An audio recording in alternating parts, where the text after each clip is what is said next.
आज कुल 20 मामलों में निर्णय लिए गए। पहला उद्योग विभाग का था।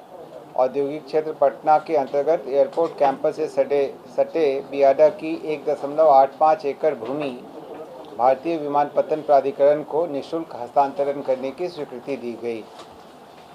दूसरा एजेंडा था बिहार औद्योगिक निवेश प्रोत्साहन पैकेज 2025 की अवधि 30 जून 26 तक विस्तारित किए जाने की घटनोत्तर स्वीकृति दी गई। इस संबंध में स्वीकृति संबंधी अधिसूचना पहले ही निर्गत की जा चुकी थी। तीसरा एजेंडा था बिहार भवन संशोधन उपविधि 2026 की स्वीकृति दी गई। चौथे एजेंडा में नगर विकास एवं आवास विभाग के अंतर्गत नगरपालिका के आम एवं उप निर्वाचन 2026 में वरिष्ठ नागरिकों, शारीरिक रूप से दिव्यांग, असाध्य रोग से ग्रसित अथवा अपने स्थान से प्रवासित मतदाता द्वारा सुगमता पूर्वक यथास्थान मतदान करने के उद्देश्य से ई वोटिंग सिस्टम का उपयोग करते हुए नामांकन के आधार पर 31,45,000 रुपये के अनुमानित लागत पर सी-डैक हैदराबाद को एजेंसी के रूप में कार्य करने की स्वीकृति दी गई।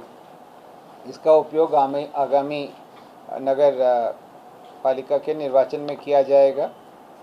जल संसाधन विभाग के अगले 3 एजेंडा थे, जहां पर कटाव निरोधक कार्य की स्वीकृति दी गई है। पहला था बक्सर कोइलवर गंगा तटबंध के 58 से 59.20 किलोमीटर के बीच इसके सामने गंगा नदी के दायां तट पर ग्राम गंगापुर, भुसौला, नंदपुर एवं दामोदरपुर में इसकी प्राक्कलित राशि 52,56,41,000 रुपये मात्र है। दूसरा एजेंडा था गंगा नदी के बाएं किनारे बल्ली टोला से सबलपुर पछियारी टोला तक कटाव निरोधक कार्य। इसकी प्राक्कलित राशि 57,55,34,000 रुपये। तीसरा एजेंडा था जल संसाधन विभाग का गंगा नदी के बाएं तट पर अवस्थित ग्राम गनियारी में कटाव निरोधक कार्य, प्राक्कलित राशि 64,52,53,000 रुपये की। इस पर स्वीकृति दी गई। परिवहन विभाग का अगला एजेंडा था, जिसके अंतर्गत पीएम ई बस सेवा योजना अंतर्गत 400 इलेक्ट्रिक एसी बसों के 12 वर्ष तक परिचालन से होने वाले अंतर राशि की प्रतिपूर्ति हेतु राज्य सरकार द्वारा कैश गैप सब्सिडी, जो पहले 203.2 करोड़ थी, उसमें 313.96 करोड़ की अतिरिक्त वृद्धि करते हुए इसकी पुनरीक्षित स्वीकृति 517.16 करोड़ रुपए की दी गई। इसका विभिन्न वर्षों में व्यय किया जाएगा।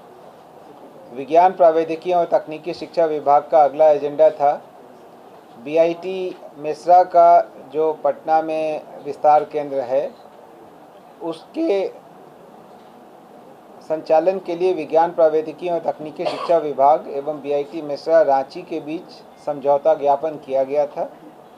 इसकी अवधि को 17 दिसंबर 2015 से 16 दिसंबर 2030 तक के लिए विस्तारित किए जाने की स्वीकृति दी गई। वित्त विभाग का अगला एजेंडा था, जिसमें 7वें राज्य वित्त आयोग के अवधि विस्तार की स्वीकृति दी गई। 11वां एजेंडा था स्वास्थ्य विभाग का, जिसमें सीतामढ़ी में राजकीय चिकित्सा महाविद्यालय एवं अस्पताल का नामकरण मां सीता चिकित्सा महाविद्यालय एवं अस्पताल सीतामढ़ी के रूप में किया गया। सूचना प्रौद्योगिकी विभाग का अगला एजेंडा था, जिसमें बिहार राज्य विधानमंडल के दोनों सदनों के माननीय सदस्यों तथा राज्य सरकार के पदाधिकारियों एवं कर्मचारियों को आर्टिफिशियल इंटेलिजेंस के क्षेत्र में गुणवत्तापूर्ण प्रशिक्षण देने के लिए नामांकन के आधार पर प्रतिष्ठित संस्थानों के चयन की स्वीकृति दी गई। 13वां एजेंडा था नगर विकास एवं आवास विभाग का। राज्य के चुने हुए शहरी केंद्रों को आर्थिक रूप से सशक्त एवं उत्पादक बनाने तथा एकीकृत शहरी आर्थिक क्षेत्रों के विकास के लिए विश्व बैंक से $500 मिलियन ऋण की सहायता प्राप्त कर बिहार अर्बन ट्रांसफॉर्मेशन प्रोग्राम क्रियान्वित करने की सैद्धांतिक स्वीकृति दी गई। पथ निर्माण विभाग का अगला एजेंडा था, जिसमें ओपीआरएमसी के लिए पथ निर्माण विभाग के 19,305 किलोमीटर लंबाई के पथों के संधारण, केंद्रीकृत कंट्रोल एवं कमांड सेंटर और आर्टिफिशियल इंटेलिजेंस एवं मशीन लर्निंग तकनीक द्वारा पथों के निरीक्षण एवं अनुरक्षण कार्य हेतु 15,968 करोड़ 3,42,000 रुपये के अनुमानित व्यय पर प्रशासनिक स्वीकृति की अनुशंसा दी गई। राजस्व एवं भूमि सुधार विभाग का अगला एजेंडा था, जिसमें अरवल जिला अंतर्गत अंचल करपी के मौजा झिकटिया थाना 227 खाता 61 खेसरा 51 के अंतर्गत 5 एकड़ गैरमजरूआ मालिक प्रतीकाधीन भूमि पर केंद्रीय विद्यालय के भवन निर्माण हेतु केंद्रीय विद्यालय संगठन शिक्षा मंत्रालय भारत सरकार को 1 रुपये के टोकन मूल्य पर 30 वर्षों के लिए लीज नवीकरण विकल्प के साथ बंदोबस्त किए जाने की स्वीकृति दी गई। विधि विभाग का अगला एजेंडा था, जिसमें बेनीपुर अनुमंडलीय न्यायालय एवं मधुबनी न्याय मंडल में एक जिला एवं अपर सत्र न्यायाधीश के न्यायालय के लिए अराजपत्रित कोटि के कुल 18 विभिन्न पदों के सृजन की स्वीकृति दी गई।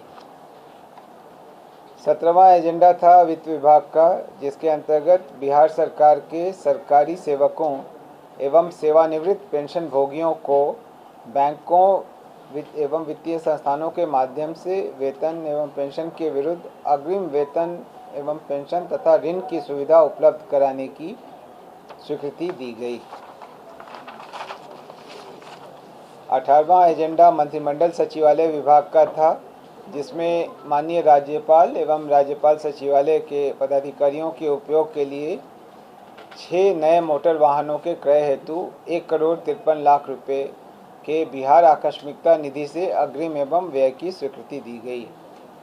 19वां एवं 20वां एजेंडा भी राजस्व एवं भूमि सुधार विभाग का था, जिसमें शेखपुरा जिला अंतर्गत अंचल शेखपुरा के मौजा कटनी कोल थाना 195 के अंतर्गत 5 एकड़ गैरमजरूआ मालिक भूमि पर केंद्रीय विद्यालय शेखपुरा के निर्माण हेतु केंद्रीय विद्यालय संगठन शिक्षा मंत्रालय भारत सरकार को 1 रुपये के टोकन मूल्य पर 30 वर्षों के लिए लीज नवीकरण विकल्प के साथ बंदोबस्त किए जाने की स्वीकृति दी गई।